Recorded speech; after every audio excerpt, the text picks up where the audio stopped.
Before we begin, tell me, where in the world are you watching from, and what time has found you, as we turn to the accurate cosmic details hidden in Lovecraft's writing. This title points to a quiet claim. Lovecraft did not invent terror from pure fantasy. He placed it inside the best cosmic knowledge available to him. Astronomy, geology, and early physics appear in his stories with unsettling care. Consider this carefully. The dread does not come from monsters alone, but from accuracy placed where comfort once lived. Lovecraft was writing in the early 20th century when humanity first grasped the scale of deep time and an expanding universe. In that moment, familiar beliefs weakened. He followed those fractures closely. His fiction absorbs real star names, real theories of space, and real limits of human perception, then asks what happens when such facts are taken seriously. This reveals something profound about his method. What seems imaginary often rests on correct assumptions.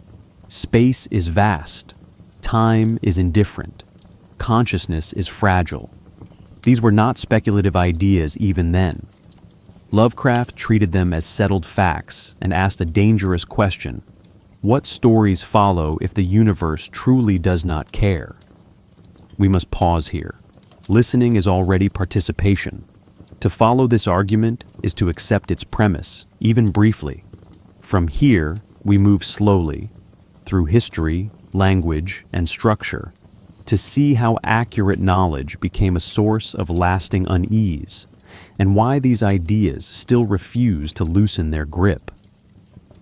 Lovecraft began writing at a moment when the universe had just become much larger than anyone expected.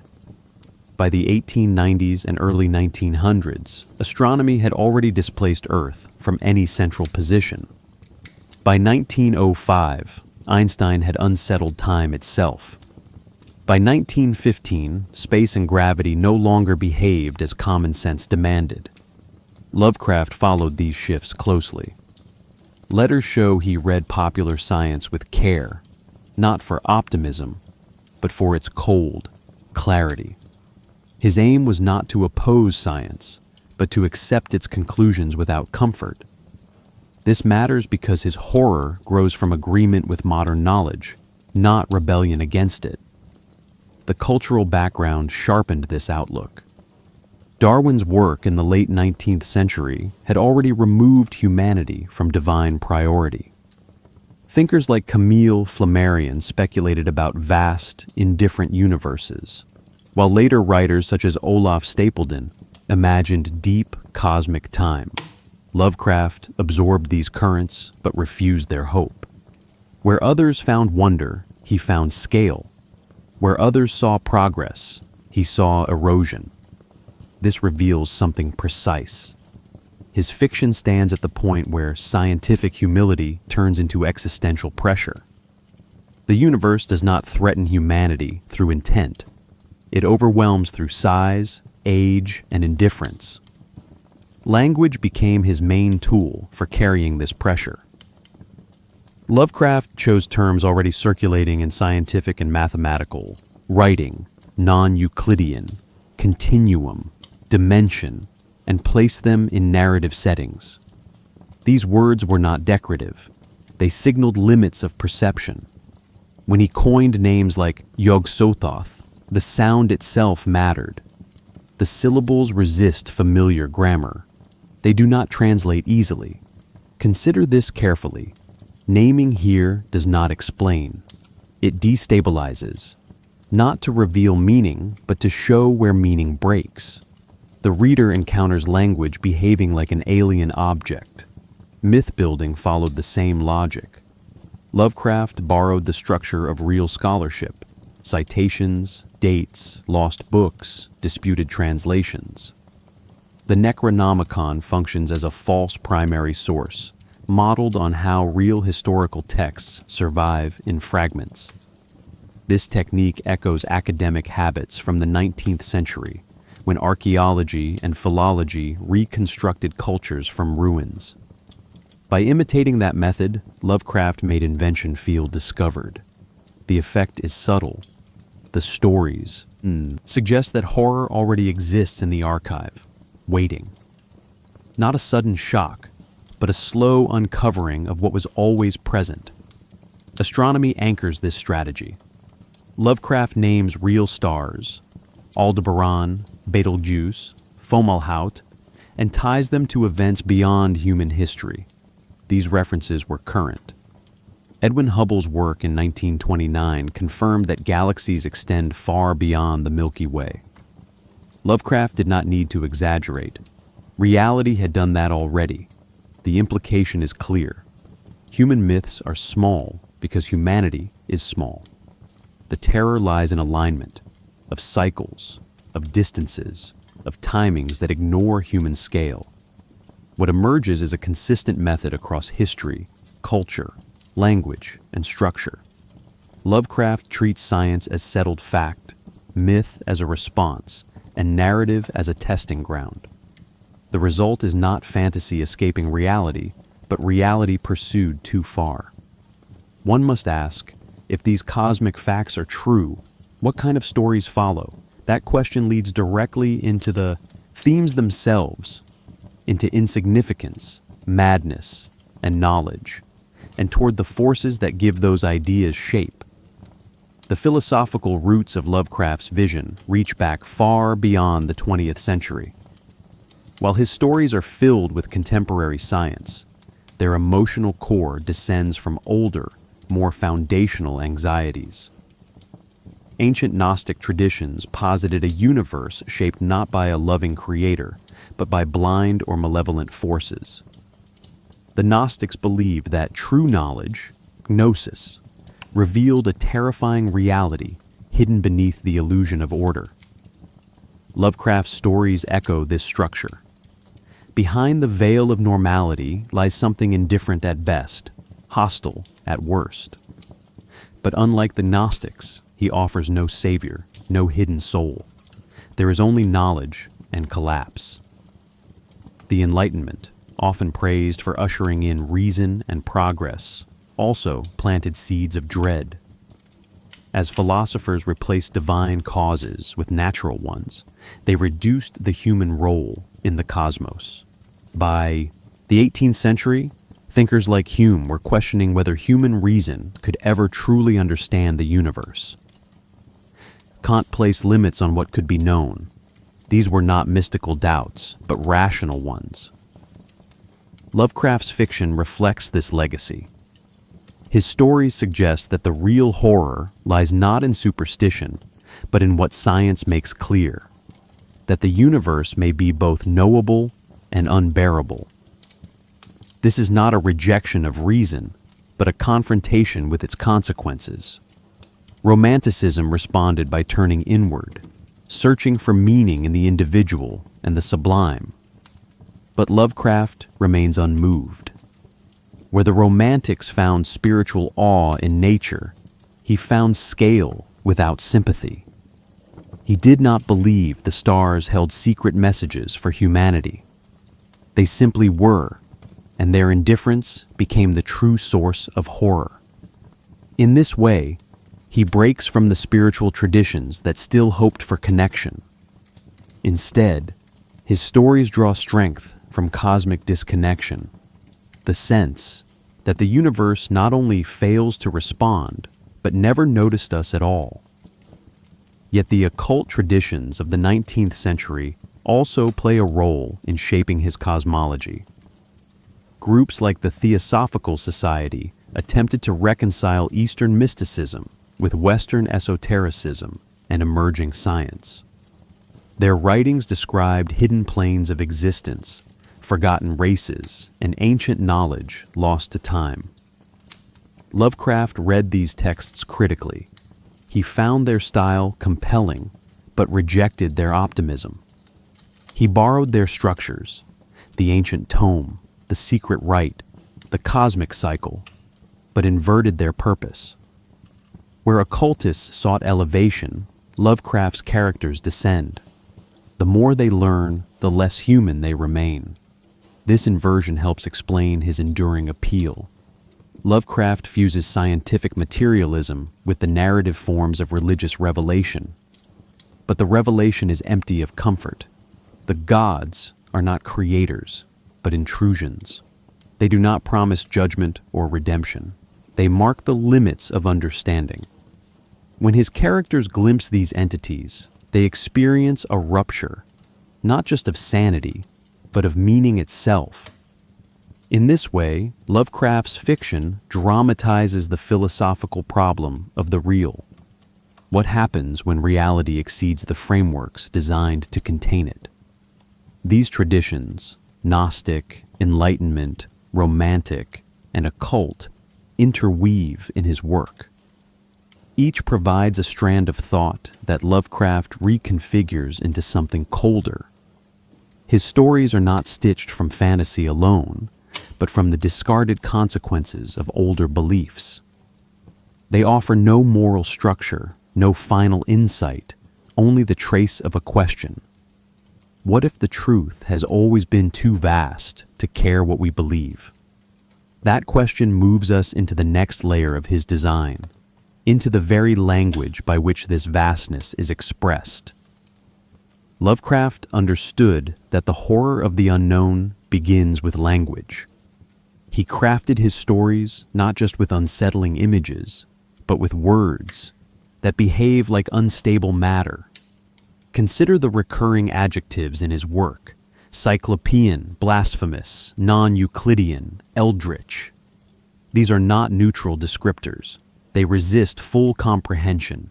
Each suggests something beyond ordinary categories. They do not clarify, they disorient.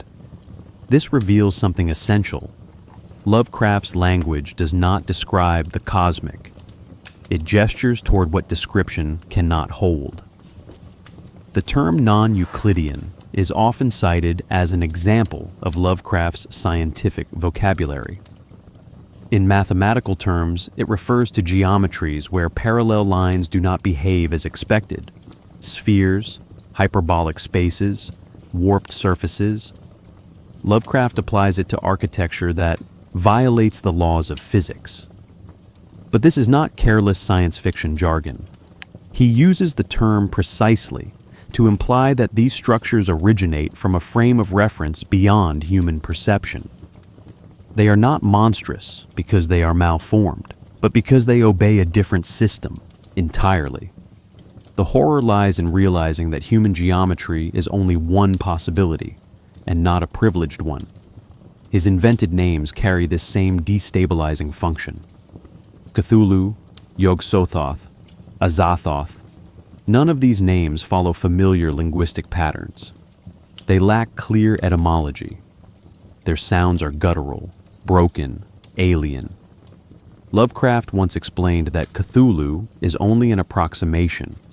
Its true pronunciation lies outside the range of the human vocal system. This is a calculated move. These names are not meant to be understood. They are linguistic intrusions, phonetic anomalies that mark the presence of something incompatible with human cognition. But Lovecraft does not rely solely on invented terms. He blends them with ancient and foreign-sounding words: Kadath, Ulthar, Leng, Relia, that evoke Babylonian, Arabic, or Nordic roots without ever anchoring to a single language. This is deliberate. By making the names feel old but unplaceable, he suggests a continuity of myth without the comfort of origin. The reader recognizes the form of mythology, but is denied its content. The language functions like a ruin, familiar in shape, but stripped of meaning. Textual artifacts deepen this strategy. The Necronomicon, attributed to the mad Arab Abdul al-Hazred, exemplifies the use of etymology as narrative device. The title appears Pseudo-Greek: Nekros, dead; Nomos, law; icon, image. Yet the construction is flawed, grammatically inconsistent, semantically awkward. This is not a mistake. It signals corruption. The book is a false synthesis of ancient knowledge, assembled from fragments, misunderstood, and dangerous. Its language mirrors its content, seductive, broken, and misleading. We must pause here. Lovecraft's use of language is not ornamental.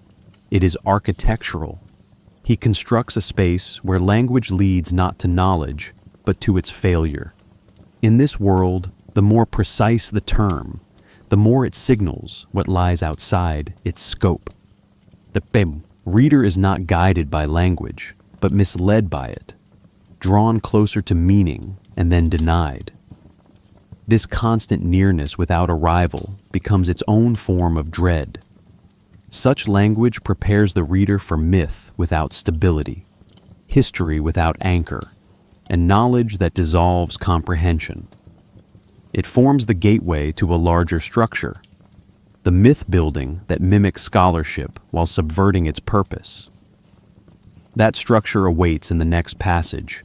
Lovecraft's mythologies feel unearthed rather than invented. This effect is not accidental. He constructs his stories to mimic the process of historical discovery. Layered references, cross-textual echoes, embedded timelines. Characters do not witness cosmic truths directly. They encounter fragments, inscriptions, journals, artifacts, translations. The narrative does not reveal horror, it excavates it. The structure resembles academic research, but with a crucial distortion. The more one uncovers, the less stable the world becomes. Lovecraft. Knowledge does not clarify, it corrodes. The Necronomicon is central to this architecture. Introduced in multiple stories, it behaves like a genuine historical artifact. It has an author, Abdul al-Hazred, a chronology, written in the 8th century, translated into Greek in 950, Latin in 1228, and a textual history that includes censorship, suppression, and scholarly dispute. Lovecraft borrowed this structure from real medieval grimoires, which often claimed ancient origins and obscure provenance. But he goes further. The Necronomicon appears in footnotes, is quoted in fragments, and is debated across different narratives. It accumulates authenticity by behaving as a text should, while containing ideas no real text could survive. He extends this technique to places: Arkham, Innsmouth, Dunwich, all fictional, but described with the specificity of regional histories. Roads, weather patterns, town gossip. These are not just settings, they are sedimentary layers. Readers feel they could find these towns on a forgotten map or buried in census records. This strategy mirrors how 19th century scholars treated mythic cities like Troy, as lost truths encoded in narrative. Lovecraft invites the same archaeological instinct, but offers only disintegration beneath the surface. The effect intensifies when he introduces real astronomical data into this framework. In The Call of Cthulhu, the stars must align for Cthulhu's city to rise. The alignment is vague enough to avoid contradiction, but precise enough to suggest a real celestial mechanism. He references known stars, Fomalhaut, Betelgeuse, and constellations with ancient significance. The result is a cosmic calendar without a date, a structure that implies order but denies access. This is not a fantasy world. It is this world made uncanny by implication. What emerges is a mythos defined by method. Lovecraft does not simply tell stories. He simulates the process by which stories become belief, through repetition, citation, contested interpretation. His characters often resist the truth until documents force them to reconsider. The horror enters not through direct confrontation, but through reading. In this way, Lovecraft positions narrative as the vector for cosmic intrusion. It is not the monster that breaks the mind, but the evidence that the monster was always real. This technique demands careful attention. Lovecraft's realism is not visual, but structural. He builds his myth not by showing, but by arranging information to resemble discovery. Readers follow trails, not plots. Each document suggests another, each name a deeper lineage. But the deeper one goes, the more unstable the ground becomes. The structure reveals its own falsity, while continuing to function. This paradox sustains the dread. You know the myth is constructed, yet it feels more true than invention should allow. This brings us to a boundary. If Lovecraft built his myth from real knowledge and structured it like scholarship, what exactly are the ideas that animate it? What philosophies, what cosmological forces, what human responses shape its internal gravity? From here, we turn from construction to meaning, from the architecture of belief to the substance of fear. Cosmic horror begins with a single philosophical claim: the universe is not built for us. Lovecraft accepts this premise without protest. In fact, he treats it as obvious. His stories explore the emotional consequences of a cosmos in which human beings are not central, not protected, and not even noticed. In The Call of Cthulhu, we read that the most merciful thing in the world is the inability of the human mind to correlate all its contents.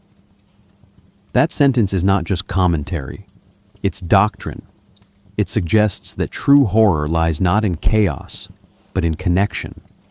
If everything does connect, and those connections are vast, inhuman, and real, then our ordinary frameworks of thought collapse. The mind recoils not from disorder, but from overwhelming structure. This structure operates on a scale that renders human meaning obsolete. In The Whisperer in Darkness, the alien Mygo treat human brains as transportable data, consciousness removed from body, personhood stripped of dignity. They are not cruel, they are indifferent. Here, Lovecraft dramatizes a key philosophical point. If other forms of intelligence exist, they will likely not resemble us, empathize with us, or care about our values. This is not misanthropy, it is scale realism. Human concerns, morality, identity, justice, may simply have no cosmic relevance. The horror is not that we are punished, but that we are excluded. This philosophical indifference appears again in the concept of entropy.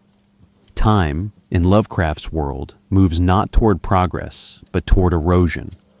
Civilizations rise, decay, and vanish beneath the weight of geological epochs.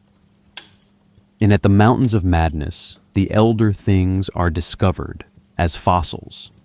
They built cities before humans evolved. Now they are nearly extinct, overwhelmed by their own creations. This echoes the second law of thermodynamics. Systems tend toward disorder. But Lovecraft transforms it into a metaphysical principle. No culture is safe, no species permanent. Even the gods rot. This entropy is not punishment. It is process. Against this backdrop, reality itself becomes unstable. Lovecraft repeatedly blurs the boundary between waking life and dream. In the dream quest of unknown Kadath, the protagonist moves through a dream world that functions as a separate realm of existence. The dreamlands are not illusion. They are territory, mapped, inhabited, and governed by their own laws. This suggests that dreams may offer access to different planes of reality, not metaphorically, but literally. Once again, the horror is not in distortion, but in coherence. The dream has a logic. The human mind is simply not equipped to grasp it fully. The instability of reality also appears in the motif of non-Euclidean space. In The Call of Cthulhu, the sunken city of R'lyeh defies normal geometry. Angles behave unnaturally, dimensions shift, One sailor describes an angle which was acute, but behaved as if it were obtuse. These moments are not just visual. They suggest that space itself operates differently under certain conditions, conditions that human perception cannot process. The implication is clear. Our senses are not designed for truth. They evolved for survival. This raises a terrible possibility. The world we know may be a filtered version of something far more alien. Together, these elements form a thematic core: insignificance, entropy, and perceptual instability. Lovecraft builds his horror by affirming that these are not speculative ideas. They are, in his view, established facts. The stories do not try to persuade, they assume. And from those assumptions, they ask, if these principles govern the universe, what kind of beings would exist beyond them? What kind of gods, if any, would rise in such a world? That question opens the next layer of Lovecraft's design: the entities and forces that populate his mythos. They are not just monsters. They are expressions of these very concepts: scale, decay, and disorientation given form. To understand Lovecraft's gods, one must first accept that they are symptoms of the universe, not its rulers. We now turn to those beings. Their nature will clarify and further disturb the ideas already in motion. The entities that haunt Lovecraft's stories are often mistaken for gods in the traditional sense: divine, moral, intentional. But this is a fundamental misunderstanding. Lovecraft's beings do not rule creation. They emerge from it. They are not deities with plans. They are principles made visible. Yog-Sothoth, for instance, is not simply a character. He is described as the key and the gate, the all-in-one and one-in-all of limitless being, self, a being who exists outside time and space. This is not theology. It is metaphysical compression. Yog-Sothoth represents a model of reality where time is simultaneous, not sequential. He is knowledge, but unfiltered, unbounded, and fatal to human comprehension. Azathoth, by contrast, embodies the opposite: chaos without structure. Referred to as the blind idiot god, he is said to sit at the center of all things, mindless, surrounded by a monotonous piping. Here, Lovecraft distills a cosmic nightmare, a universe driven by accident, not intention. Azathoth is not evil. He is the absence of coherence. He symbolizes a cosmos whose foundation is randomness. This is not the satanic adversary of Christian myth. It is the entropy of quantum uncertainty, masquerading as myth. Azathoth is the scream behind causality.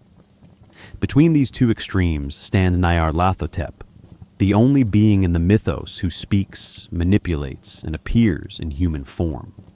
Yet even he is no ally.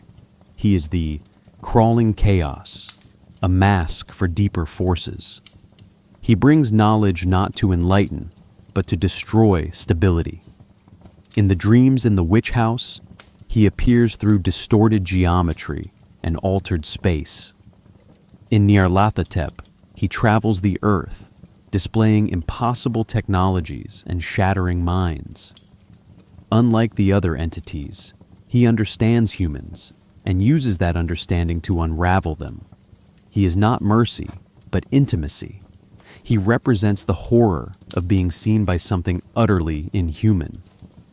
Other figures in the mythos embody more specific aspects of cosmic order. The great race of Yith, for example, are not gods, but advanced intelligences capable of transferring their minds through time and into other species. In The Shadow Out of Time, they use humans and countless other beings as vessels for intellectual preservation. Their motives are not cruel, only detached. The horror lies in the realization that the human mind is not inviolable. Consciousness is not special. It is copyable, movable, discardable. The Yithians are what civilization looks like when empathy has been optimized out. Even the so-called elder gods, such as Nodens or Hypnos, offer no moral refuge. Nodens appears in the dream quest of unknown Kadath, but his actions are ambiguous. He assists, but not kindly. He is ancient, but not just.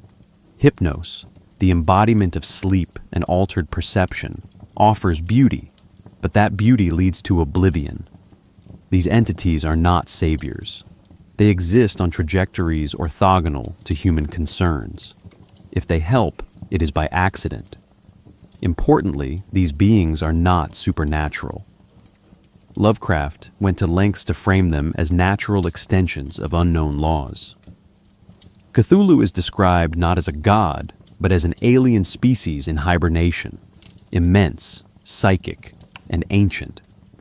His mind reaches out in dreams not by magic, but by some mechanism akin to telepathy or quantum entanglement. He is terrifying not because he violates physics, but because he obeys a version of it we do not yet understand.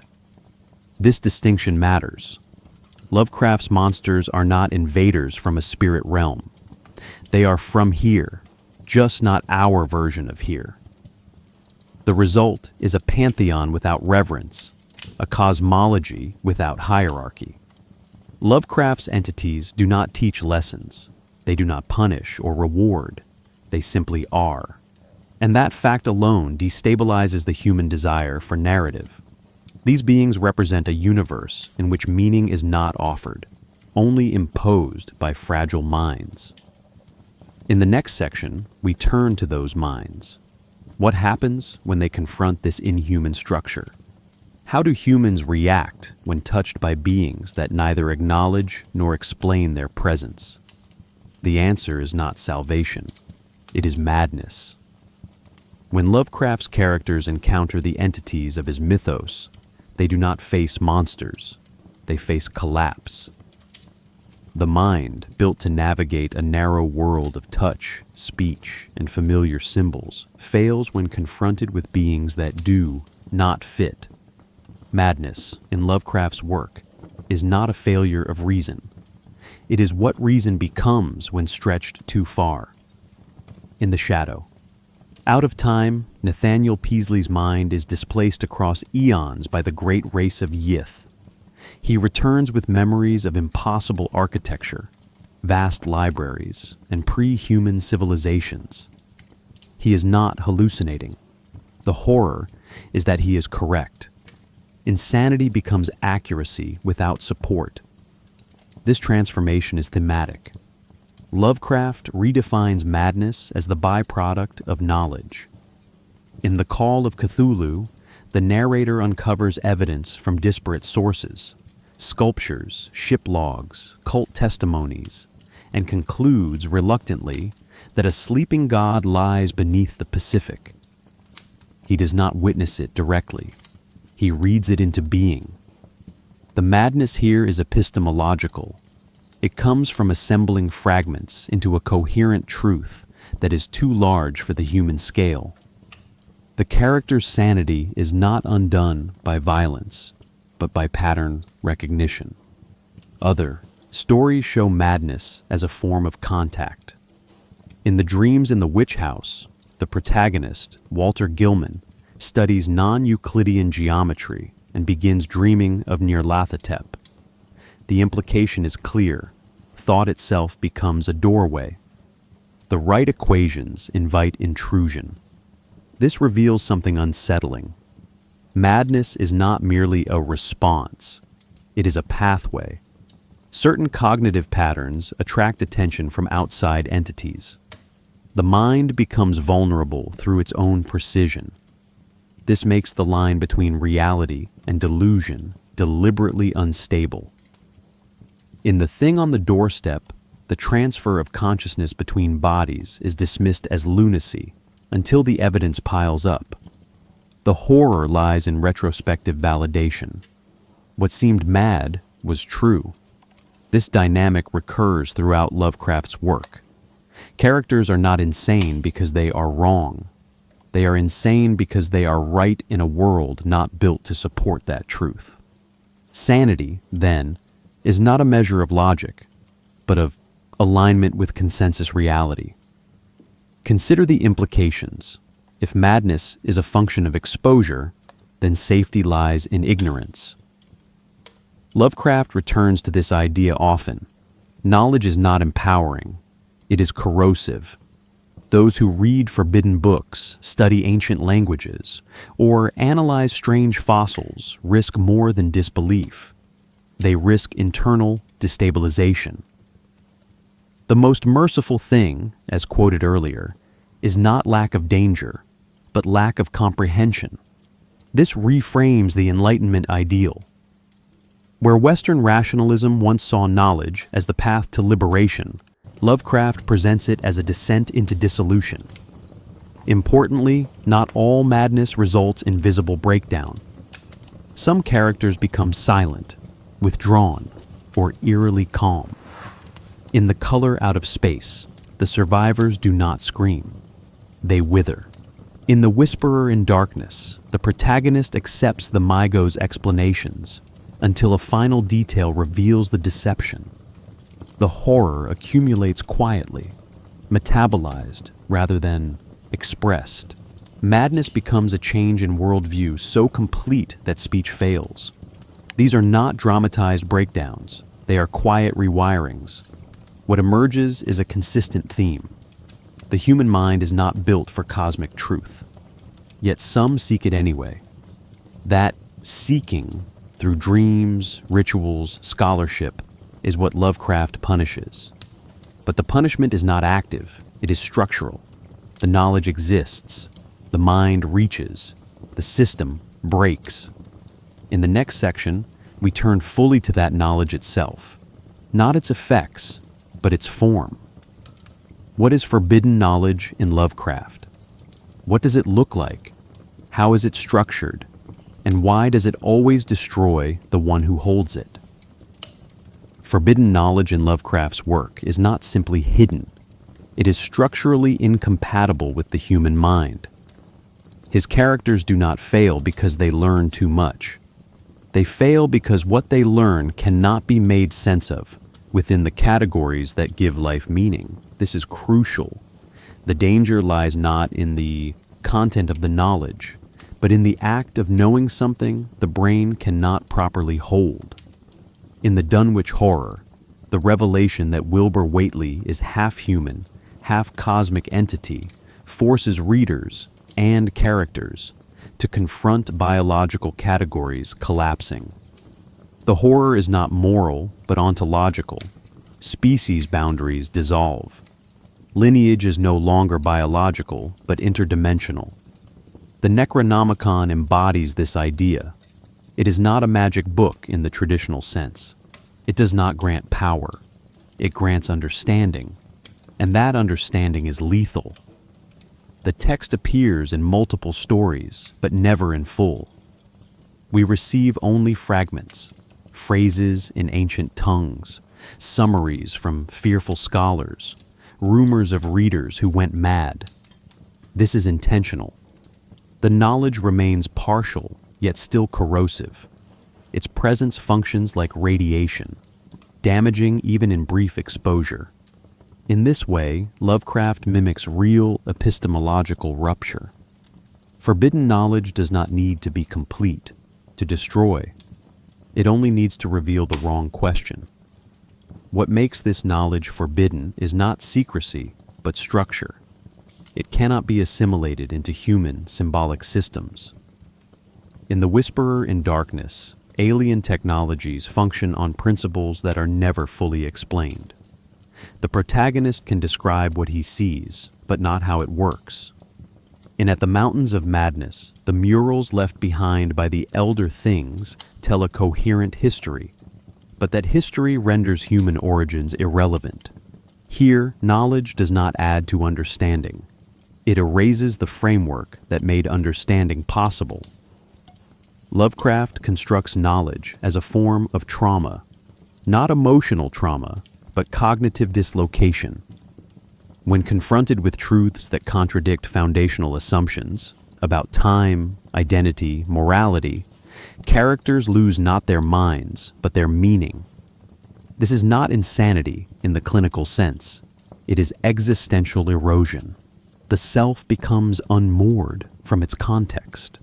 In the shadow out of Time, Peasley's memories of the Yithian libraries return slowly, breaking apart his sense of personal continuity. His horror is not that he forgot, but that he remembered a life that was not human. This collapse is often mirrored in the narrative form itself. Lovecraft's stories are full of digressions, nested accounts, untranslated languages. The information structure is always incomplete, fractured, or unreliable. Even when characters discover the truth, they can never convey it clearly. The language fails. The grammar of sanity does not extend far enough. Consider this carefully. The failure to articulate is not a weakness in writing. It is a design choice. Lovecraft simulates what it feels like to approach a concept that exists beyond expression. We arrive, then, at a paradox. Knowledge is fatal, but characters pursue it. The reader, too, participates. To read these stories is to reenact the descent, fragment by fragment, implication by implication. There is no final revelation, only accumulation. The fear grows not from what is said, but from what becomes increasingly impossible to deny. The text implicates the reader in its epistemic collapse, and this leads us to literature. The knowledge Lovecraft constructs does not exist outside the text. It is built through story, symbol, structure. In the next section, we trace how these ideas take shape in specific narratives, how forbidden knowledge enters plot, how it reshapes form, and how its fragments create a mythos that feels discovered rather than invented. Lovecraft's earliest stories embed cosmic horror not as spectacle, but as background radiation. Dagon, 1917, often considered his first mature tale, hints at vast submerged civilizations and ancient sea gods. The narrator stumbles upon a rising monolith inscribed with non-human hieroglyphs and describes a relief of unmistakably marine origin, the nightmare corpse city of Arlaia. Already, Lovecraft is using implication instead of revelation. The creature itself is barely seen. The horror lies in the idea that the ocean floor conceals ancient intelligences indifferent to human existence. This method, suggestive, fragmented, always at the edge of comprehension, becomes central to the mythos. The Nameless City, 1921, introduces more explicit mythic architecture. As the narrator explores an ancient, inhuman ruin in the Arabian desert, he reads inscriptions describing a race of reptilian beings that predate humanity. He notes, the writings of these creatures assumed a height and strangeness that no mere men could have known. Here, Lovecraft begins merging archaeology with cosmic dislocation. The city does not just predate humanity, it resists human interpretation. The horror grows from scale and otherness, not violence. This story lays groundwork for later texts like At the Mountains of Madness, where ruins become records of lost timelines, and knowledge becomes unbearable. Interconnection between stories quickly becomes a structural feature. Characters, books, places, and events recur across texts. The Necronomicon appears in The Hound, 1922, The Dunwich Horror, 1929, and The Dreams in the Witch House, 1933, often quoted with ominous precision. That is not dead, which can eternal lie, and with strange aeons even death may die, first cited in The Nameless City, becomes a refrain across the mythos. Arkham, Miskatonic University, and Innsmouth form a geographic triangle where forbidden knowledge accumulates. These echoes give the stories weight. Each tale feels like another piece of a vast hidden history, one that threatens coherence as it becomes clearer. At the Mountains of Madness, 1931, serves as the most systematic articulation of Lovecraft's mythos through narrative structure. Framed as a scientific report, it recounts a doomed Antarctic expedition that uncovers fossilized elder things, ancient murals, and ultimately something deeper still. The story's brilliance lies in its steady layering of information. First, it presents geology, then biology, then art. Each step deeper into the alien city reveals more detail, until the reader realizes the terrifying implication. The elder things created life on Earth by accident. Humanity is not a product of design or destiny, but biological drift. The narrator insists, "It would be cackling to repeat what I cannot but regard as a hideous coincidence." But coincidence is a comfort. The murals suggest a different truth, one that undermines every human myth.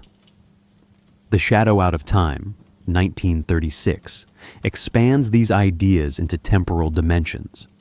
Nathaniel Peasley's mind is displaced by the great race of Yith, allowing him to witness prehistoric empires, alien technologies, and otherworldly libraries. What makes the story unique is its emphasis on recovery. Peasley spends years verifying his visions, finding corroborating ruins, matching timelines. This narrative strategy simulates the academic method while destabilizing it. The more evidence he gathers, the more impossible his memories become to deny. Lovecraft writes, "The horror reached a culmination, a slanting wall, and an oddly low archway, carved clearly in the cyclopean blocks were the characters I had seen in dreams. The blending of memory and reality creates a feedback loop. Discovery leads not to knowledge, but to destabilization." Later writers in Lovecraft's circle expanded the mythos, though not always in alignment with his vision. August Derleth, in particular, imposed a moral framework, casting beings like Cthulhu and Hastur as evil, and others like Nodens as good. He introduced elemental classifications and warring factions. While Derleth preserved many narrative motifs, he altered the philosophical core. In Lovecraft's universe, there is no moral axis, only scale and indifference. Derleth's reinterpretations offered coherence, but at the cost of Lovecraft's original ambiguity. Over time, other authors, such as Ramsey Campbell, Thomas Ligotti, and Caitlin R. Kiernan, returned to the earlier mood of cognitive collapse and metaphysical dread, rejecting Derleth's structure in favor of ambiguity. What evolves across these stories is not just the mythos, but its method. Lovecraft begins with hints and isolated horrors. He gradually connects them into a web of references, timelines, and overlapping realities. But as the connections grow, certainty dissolves. The result is a mythic system that mimics coherence while preserving mystery. Knowledge accumulates, but never resolves. Each story adds detail, yet none provide closure. The effect is cumulative and corrosive. This design sets the stage for the cultural spread of these ideas into hoaxes, media, and belief systems that carry the mythos into the world outside the page. At the Mountains of Madness, 1931, stands as Lovecraft's most fully realized statement of cosmic horror, not because it introduces new entities, but because it reconstructs Earth's history in alien terms. The narrative follows a Miskatonic University expedition to Antarctica, initially framed as a scientific survey. Its structure mimics a field report with precise geological data, coordinates, and expedition details. But as the team drills deeper into ancient ice, they unearth fossils of impossible creatures. Barrel-shaped, five-limbed beings identified as the Elder Things. The horror unfolds not through action, but through interpretation.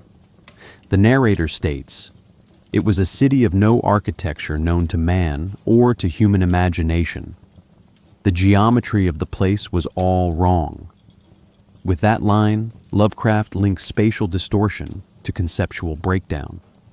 The murals inside the city, described in painstaking detail, are the narrative's centerpiece. They depict the rise of the Elder Things, their scientific advancements, their war with the starspawn of Cthulhu, and their eventual decline. Crucially, these beings are not evil. They are rational, curious, and methodical. They created life on Earth as an experiment, a byproduct of their biological engineering. Humanity is not their enemy, but not their goal either.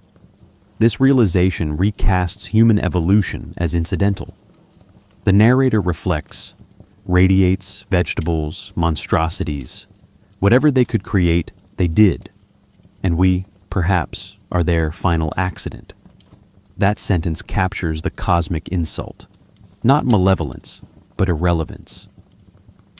The horror deepens as the explorers descend further into the ruined city and discover evidence of another being, the Shoggoths. Engineered as laborers, these protoplasmic entities eventually rebelled. Their presence evokes Lovecraft's recurring anxiety about the loss of control. The Shoggoth is not a villain, but a consequence. One creature echoes the Elder Thing's language, Tekalili, Tekalili, suggesting imitation, memory, or madness. This moment breaks the illusion of human uniqueness. If even language can be replicated by a formless entity, what is left of the human claim to distinction? Narratively, Mountains functions as a record of disbelief. The narrator insists he is not mad, yet his tone becomes increasingly frantic. He publishes the account not to reveal, but to prevent further expeditions. The knowledge is too large. He writes, "I could not help feeling that they were evil things, mountains of madness, whose farther slopes looked out over some accursed ultimate abyss." This is not a call to adventure, but a confession of trauma. He has seen too much, and what he saw did not target him. That absence of intent, of moral structure, becomes the true source of fear. The Antarctic setting reinforces the theme of indifference. Antarctica is a space of white silence, a void untouched by myth or civilization. Lovecraft uses it to great effect, transforming a blank map into a palimpsest of cosmic history. The landscape hides not demons, but data, fossils, murals, collapsed tunnels. The truth is there, visible, layered, and dead.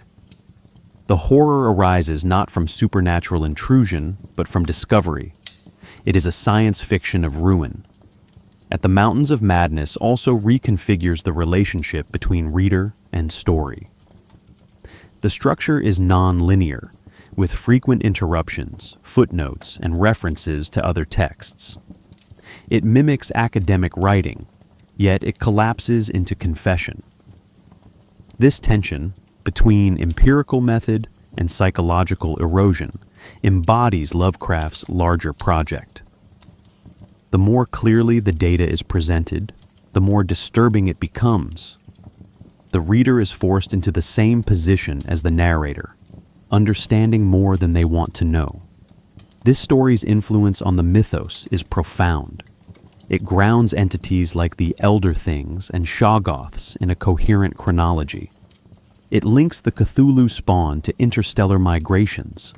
It suggests that Earth is not a cradle, but a battleground, laboratory, and graveyard. In doing so, it shifts the mythos from scattered implication to structured cosmos, while preserving ambiguity. Nothing is certain. Even the narrator admits that some murals are open to interpretation. The text presents evidence, not conclusions. And that is Lovecraft's final move, to replace certainty with a form of scientific dread. The pieces fit, but the image they form is intolerable. The Shadow Out of Time, 1936, deepens Lovecraft's exploration of cosmic horror by expanding it across the dimension of time.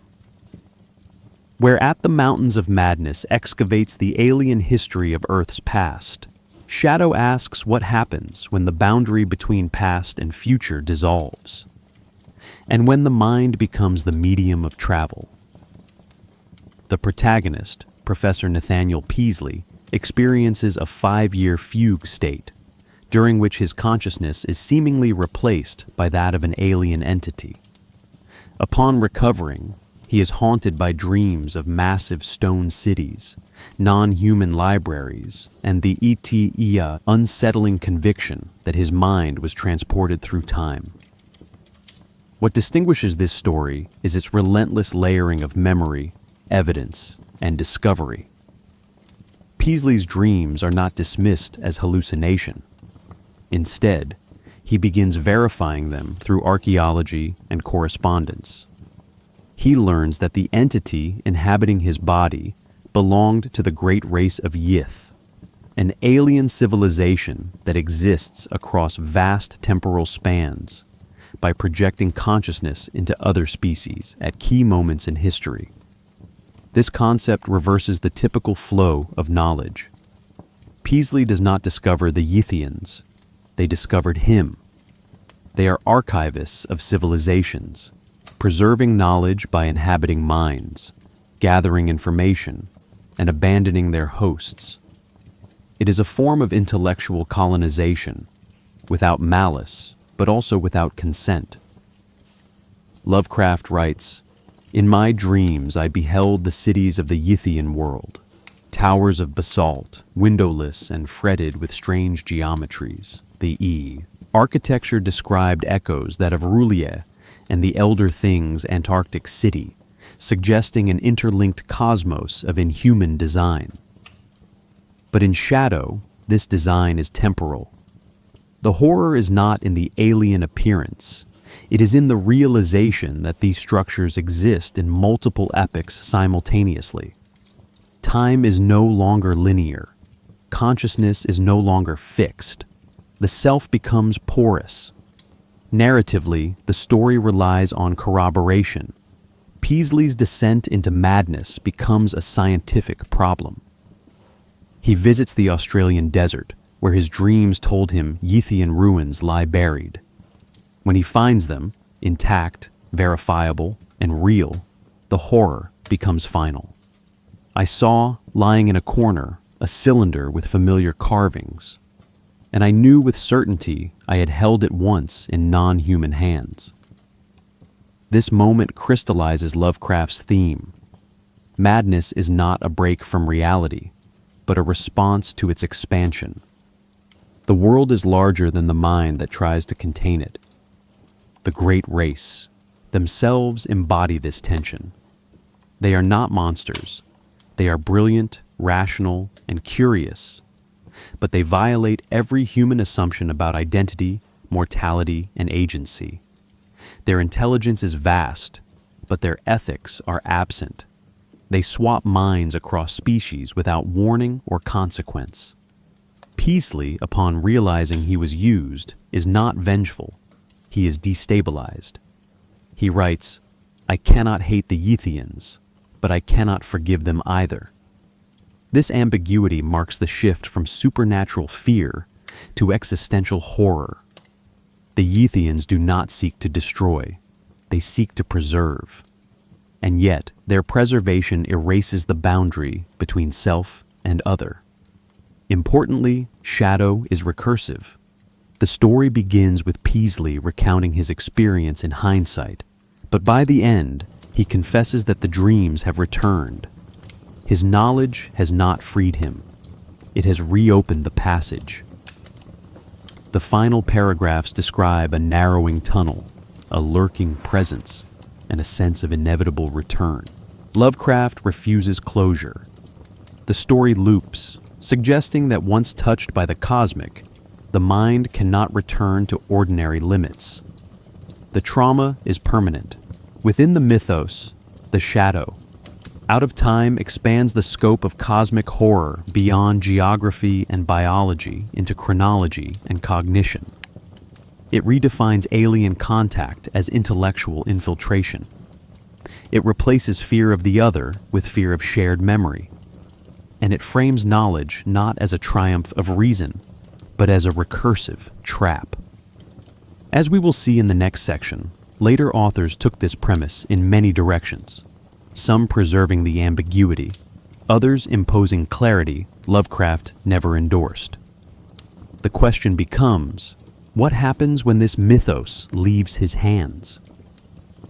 After Lovecraft's death in 1937, his mythos did not vanish. It metastasized. Other writers, both collaborators and successors, expanded the framework he left behind. Chief among them was August Derleth, who co-founded Arkham House to preserve Lovecraft's legacy, but Derleth reshaped that legacy in fundamental ways. Where Lovecraft's cosmos was indifferent and immoral, Derleth introduced moral structure. He divided the entities of the mythos into elder gods and great old ones, casting the former as forces of good and the latter as embodiments of evil. Cthulhu became a satanic figure. Nodens became a guardian. This imposed dualism flattened Lovecraft's original vision. The cosmic became theological. Derleth's elemental system further systematized the mythos, assigning entities to fire, air, water, and earth. These classifications borrowed more from medieval alchemy than from cosmic philosophy. Azathoth, once the blind idiot god of nuclear chaos, became a fire being. Yog-Sothoth, previously described as transcending time and space, was linked to the element of air. These frameworks made the mythos easier to navigate, but at the cost of its destabilizing force. Lovecraft's greatest strength was ambiguity. Derleth offered categories.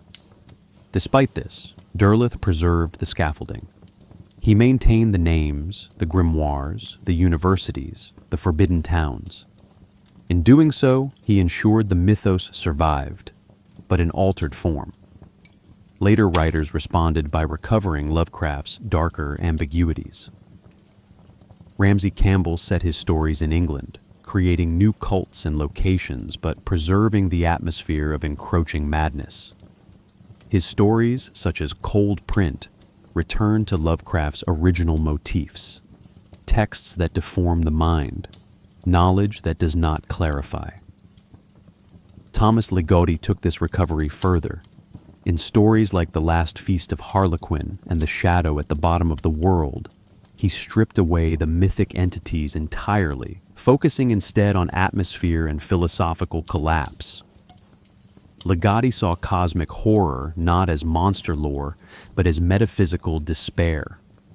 His work channels Lovecraft's core idea, that existence itself is horrifying when seen clearly. In Ligotti's words, the horror lies in consciousness itself. This represents a return to the internal, the mind as both observer and victim of cosmic knowledge. Other writers, such as Caitlin R. Kiernan, pursued a hybrid approach. Her stories, often set in contemporary worlds filled with scientific precision and poetic decay, blur boundaries between myth and biology, time and memory. In Houses Under the Sea, a journalist investigates a mass suicide tied to Cthulhu worship, only to be drawn into an ontological breakdown.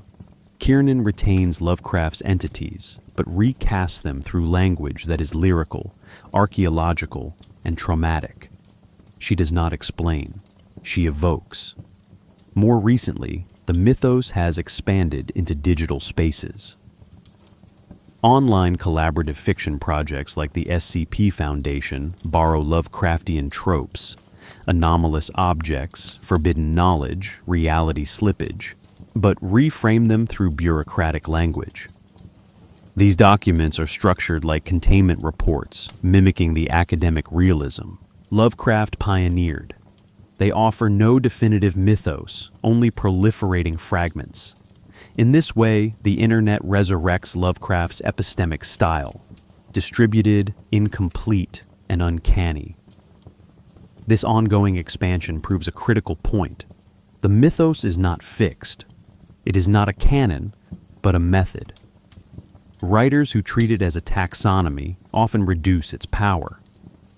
Those who treat it as a set of tensions, between knowing and breaking, seeing and misinterpreting, revive its core. Lovecraft built a system where the more one learns, the more unstable the world becomes. That system survives not in the names of the gods, but in the structure of the stories. It is the form, not the facts, that disturb. And this form has left the page. It now appears in hoaxes, media, and subcultures. The next section follows that migration, from fiction into culture, where Lovecraft's architecture of fear continues to replicate itself in dreams, sightings, and systems of belief that do not know they are participating. Lovecraft's ideas have escaped fiction. Today, fragments of his mythos appear in places that claim no literary origin. Urban legends, pseudo-historical claims, and first-hand accounts of anomalous phenomena. The Necronomicon, originally a fictional invention, now circulates in dozens of published versions, some presented as authentic translations. These texts often include invented rituals, sigils, or languages, and are found not just in occult bookstores, but cited in internet forums as genuine esoteric material. The line between literary game and occult document blurs. This ambiguity is precisely Lovecraftian, knowledge that corrupts by appearing real. Reports of strange, eldritch phenomena often echo mythos language. Reddit threads and YouTube videos describe dreams of impossible cities, coastal sounds that call people to the sea, or star alignments that feel wrong. Whether consciously referencing Lovecraft or not, the language of his fiction has merged with the language of uncanny experience. Hoaxes like the bloop, an ultra-low-frequency ocean sound detected in 1997, were quickly linked online to Cthulhu. The connection wasn't scientific, it was mythic. The idea that something ancient sleeps beneath the sea had already taken root. Lovecraft provided the structure. The world supplied the gaps. In film, games, and music, Lovecraft's presence is unmistakable, though often indirect. The Thing, 1982, Event Horizon, 1997, and The Mist, 2007, all adapt his core themes: isolation, incomprehensible forces, and the breakdown of perception. In gaming, titles like Bloodborne and Call of Cthulhu render madness not just as a narrative device, but as a mechanic. Sanity as a meter that drains with exposure to truth. Even tabletop games like Arkham Horror and Eldritch Horror turn his mythos into a participatory experience. These adaptations matter not for fidelity, but for transmission. They carry Lovecraft's structures into new media, embedding them in interaction.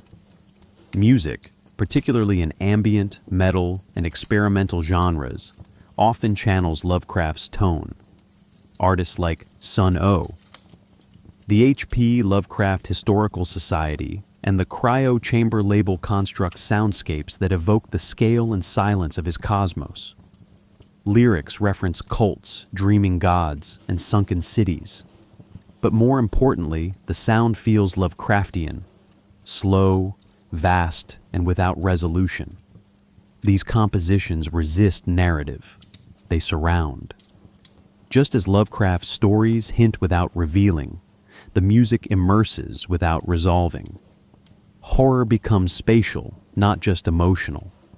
Academic and subcultural groups have also appropriated Lovecraft's mythos in unexpected ways. Some occult communities now include Cthulhu in pantheons, not as parody, but as cosmic archetype. Discordianism and the Church of the Subgenius, movements rooted in satirical theology, adopt Lovecraftian motifs to highlight the absurdity of structured belief. Even in scholarly contexts, Lovecraft is increasingly cited in discussions of epistemology, speculative realism, and posthumanism. Philosophers like Eugene Thacker and writers like Mark Fisher explore Lovecraft as a theorist of the unthinkable. His work becomes a lens, not just to view horror, but to examine the limits of thought. Why does it persist? Because Lovecraft speaks to a fear that is not local. Unlike haunted houses or demonic possession, his horror is not about violation. It is about irrelevance. His stories suggest that the universe will not explain itself. There will be no reckoning, no final clarity. In a world increasingly defined by overwhelming systems, climate change, AI, economic abstraction, this vision feels more relevant, not less. Lovecraft's cosmos does not punish us. It simply does not notice us. That is a harder terror to dismiss. And yet, people return to his work, not just for fear, but for perspective. The horror Lovecraft offers is not chaotic. It is ordered and inescapable. It strips away illusion. For some, this is nihilism. For others, it is clarity. The implications remain open. Perhaps the mythos survives because it mirrors a truth we already feel but cannot voice. That the world does not care what we believe, but we cannot stop believing anyway. Cinema has long struggled with Lovecraft. His horror resists visualization. The entities he describes are defined by their invisibility to human logic, not their visual form. To show them is to reduce them. Still, filmmakers have tried. The Thing, 1982, directed by John Carpenter, is arguably the most successful cinematic translation. Not because it adapts a specific Lovecraft story, but because it captures the tone of alien indifference. The organism in The Thing imitates life without emotion, intention, or malice. It simply replicates. Its intelligence is unknowable. Survival becomes irrelevant. This narrative mirrors Lovecraft's central theme. The horror is not that something wants to kill you. It's that it doesn't care either way. More literal adaptations, such as The Call of Cthulhu, 2005, by the H.P. Lovecraft Historical Society, embrace the aesthetic of silence and antiquity by using black and white silent film techniques. Rather than modernizing Lovecraft, they age him further, enhancing the feeling of discovery and distance. Other films like The Mist, 2007, and The Endless, 2017, do not mention Lovecraft but use his frameworks, invisible forces, portals to other dimensions, the collapse of consensus reality. They inherit his architecture while discarding his names. This is telling. Lovecraft's system outlives its proper nouns. In video games, Lovecraft has found a medium better suited to his themes. Bloodborne, 2015, begins as gothic horror, but slowly transforms into cosmic horror. The game's enemies shift from werewolves to eldritch abominations. The central mechanic, insight, increases the more the player sees the truth, but it also makes the world more dangerous. The more you know, the more unstable everything becomes. This is pure Lovecraft. Knowledge as revelation and decay. Similarly, Call of Cthulhu, Dark Corners of the Earth, 2005, incorporates madness as a gameplay element. Players experience visual distortions, auditory hallucinations, and loss of control. Sanity is not symbolic, it is mechanical. Tabletop games also participate in this system. Arkham Horror, Eldritch Horror, and Mansions of Madness offer collaborative gameplay rooted in Lovecraft's mythos. Players fight cults, close portals, and try to prevent ancient ones from awakening. These games often begin with detective work and end with inevitable failure. The enemy is not the creature, it is time. These mechanics mimic Lovecraft's narrative arc. Knowledge accumulates, horror reveals itself, and victory feels like delay, not triumph. The player is invited to reenact futility. In music, Lovecraft's influence emerges in texture rather than content. Drone, ambient, and doom metal genres often attempt to sound like his writing feels. Artists like Sun O use low frequencies, endless distortion, and repetition to create a sense of timeless weight. The experience is physical, not lyrical. Others, like the dark ambient label Cryo Chamber, release full-length audio experiences structured as mythos investigations. Albums are titled like rituals, the Nyarlathotep cycle, Cthulhu, Yog-Sothoth. But the content is wordless, atmospheric, decaying. The listener is not told, they are submerged. Why do these forms persist? Because Lovecraft's terror is modular. His stories are not built on character arcs or plot twists. They are built on structures, erosion, scale, perception collapse. These can be reconfigured endlessly. Each medium takes a different piece. Films adapt setting and tone. Games replicate structure and descent. Music embodies affect. Lovecraft's work survives not because it is adapted faithfully, but because it is interpreted structurally. The stories are blueprints for unraveling. We are left, again, with the core question: why does his work endure? Perhaps because it does not resolve. It offers no catharsis, no explanation, no enemy that can be defeated. The adaptations keep returning not to his words, but to his model, one where the more you see, the less you understand. A model that does not belong to fiction alone, but to the modern condition itself. Lovecraft's mythos has seeded itself far beyond literature, growing roots in subcultures and academic disciplines that often seem unaware, or only half aware, of the origin they're channeling. In online forums, occult communities, and even satirical religions, his creations appear not as fiction, but as metaphysical systems, conceptual archetypes, or usable cosmologies. The Church of the Subgenius, founded in the 1980s, includes slack, false prophets, and cosmic absurdity in its canon, but also references to Lovecraftian entities, not as monsters, but as symbols of cosmic disorientation. This isn't mockery, it's participation through parody. Lovecraft's framework survives by becoming absurd, and therefore untouchable.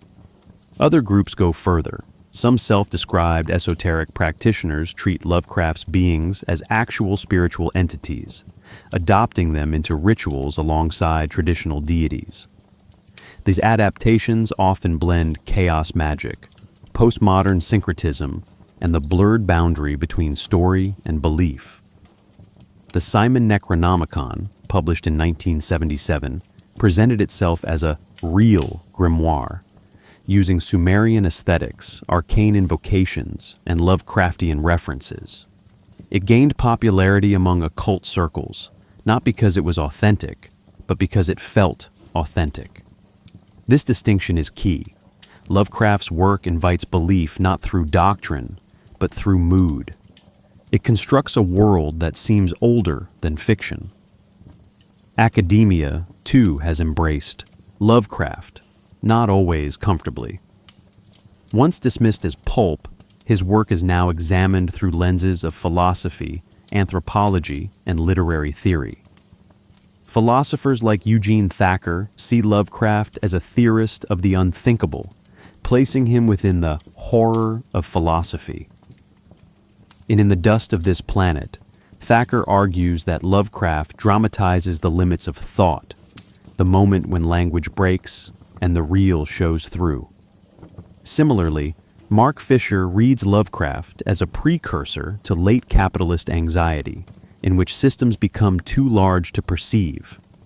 In these frameworks, Lovecraft is not an author. He's a symptom.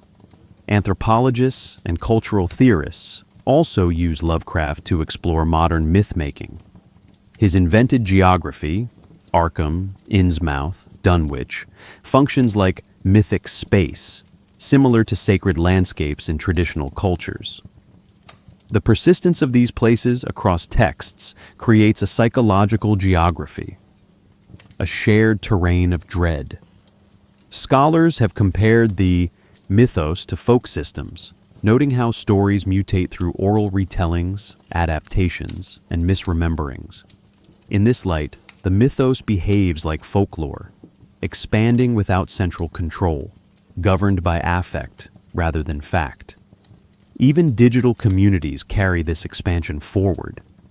The SCP Foundation, a sprawling collaborative online fiction project, builds a universe of containment protocols, anomalous entities, and bureaucratic horror.